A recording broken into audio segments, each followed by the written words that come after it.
नमस्कार, मी आदित्य लक्ष्मण घोडके. माझे गाव चिंचोली आहे, गट नंबर 63. माझे शेतामधून ही जी तार दिसते ही 11 KV ची तार आहे. तर ती महावितरणाच्या निष्काळजीपणेमुळे वारंवार आम्ही सांगून सुद्धा UP ला सुद्धा तार कंपाऊंड नाहीये.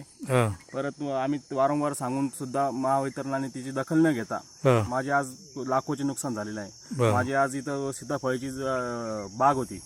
माझे 500 झाडं सीताफळाचे बागेचे आगीत खाक झालेले आहे.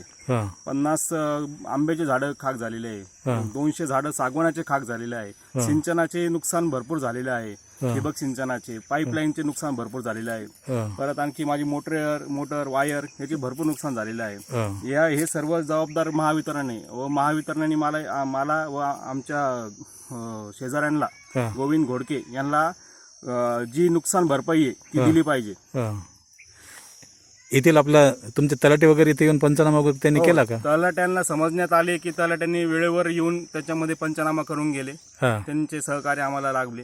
बरं, अजून वितरण अधिकारी वगैरे कोणी? महावितरण अधिकारी येऊन गेले, पंचनामा करून गेले, पण आम्हाला काही माहिती वगैरे न देता चालले गेले. ते कृषी अधिकाऱ्याला या पिकांची काही माहिती वगैरे तुम्ही दिली का? हो, दिलेली ना. ते आम्हाला अर्ज द्या म्हणे, आम्ही येऊन पाहणी करेल. पण वास्तविक पाहता 48 घंट्याच्या आत हे करायला पाहिजे कृषी अधिकाऱ्यांनी. त्यांनी आतापर्यंत 24 घंट्याच्या आत नाही केलेली आहे. कोण आहे तुमचे कृषी अधिकारी?